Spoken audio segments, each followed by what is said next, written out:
ये तस्वीरें हौसला देती हैं, ममता की कहानी सबक देती है। मुश्किल कितनी ही बड़ी क्यों ना हो, अगर लड़ने की ठान ली जाए तो कुछ भी नामुमकिन नहीं। नमस्कार, मैं हूं अदिति और आप जुड़ चुके हैं दिल अपेटा से। ये कहानी है ममता की। खरगोन के करही के ग्राम वणी की रहने वाली ममता। ममता जन्म से बिल्कुल सामान्य थी। 15 साल पहले 6 महीने की आयु में एक ऐसी लाइलाज बीमारी हुई जिसमें उसके हाथ और दोनों पैर ने काम करना बंद कर दिया। आज ममता घुटनों के बल चलती है और दोनों कोहनी से पेन पकड़कर कॉपी पर लिखती है।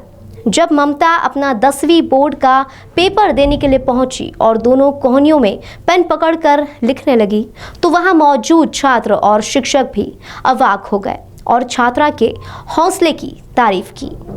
10वीं बोर्ड का पहला हिंदी का पेपर देने के लिए जब ममता अपनी मां के साथ शासकीय कन्या हायर सेकेंडरी स्कूल पहुंची तब वहां पर उपस्थित केंद्र अध्यक्ष और शिक्षकों ने ममता के इस हौसले की खूब सराहना की।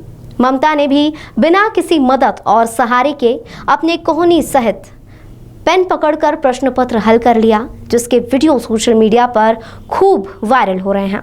इसे देखकर हर कोई ममता की तारीफ करते नहीं थक रहा है। दरअसल ग्राम वणी के रहने वाले कैलाश टटवारे जब 15 वर्ष पूर्व दादा बने और उनके यहाँ ममता बेटी का जन्म हुआ तब उनके परिवार की खुशी का ठिकाना नहीं रहा। लेकिन किसे पता था कि बहुत जल्द इस खुशी को किसी की नज़र लग जाएगी। महज 6 माह की ममता को एक ऐसी लाइलाज बीमारी हुई जिसके चलते उसके दोनों हाथ और दोनों पैर धीरे धीरे गल गए। परिवार ममता के हर जगह इलाज के लिए भटके। जिसने जहां बताया वहां पर जाकर ममता का इलाज करवाया, लेकिन कोई फायदा नहीं हुआ। लेकिन ममता के माता पिता ने हार नहीं मानी। हाथ कोहनी तक और पैर घुटने तक गल जाने के बाद भी ममता के माता पिता ने उसका हौसला बढ़ाया और उसे पढ़ने के लिए और लिखने के लिए प्रेरित किया।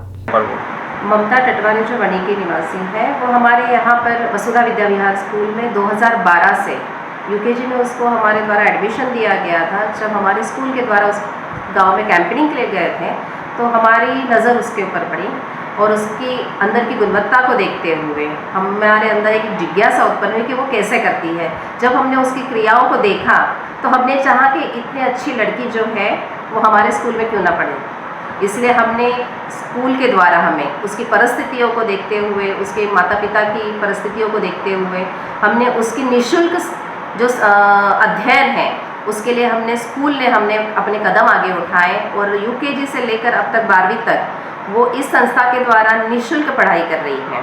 उसका जितना भी पढ़ाई का खर्च होता है वो हमारे स्कूल के द्वारा उसका पूर्ण किया जाता है। और मैं आशा करती हूँ कि जैसे हमारे स्कूल 12वीं तक हैं, 12वीं के बाद ये बच्ची और पढ़ना चाहती हैं तो जैसे हमने अपने कदम उठाए उस बच्ची के भविष्य के लिए, वैसे शासन भी इस बच्ची के लिए आगे सपोर्ट कर रहे हैं, उसे कुछ सफल होने के लिए, जीवन सफल होने के लिए और उस बच्ची के जीवन से बाकी लोगों के लिए भी जिन इस परिस्थिति से लड़ रहे हैं और अपने आप में मायूस हो रहे हैं उनके लिए आगे आए, ताकि जैसा इस बच्ची ने अपना भविष्य बनाया और जैसा हम उसको सहयोग दे रहे हैं वैसे शासन भी आगे आकर उसका सहयोग करे। ममता का इलाज संभव नहीं है। बहुत से लोग इस अवस्था के बाद हताश और निराश हो जाते हैं, लेकिन ममता का हौसला और हिम्मत वाकई काबिले तारीफ है। दूसरे भी ममता के हौसले और हिम्मत को देखकर प्रेरणा ले सकते हैं।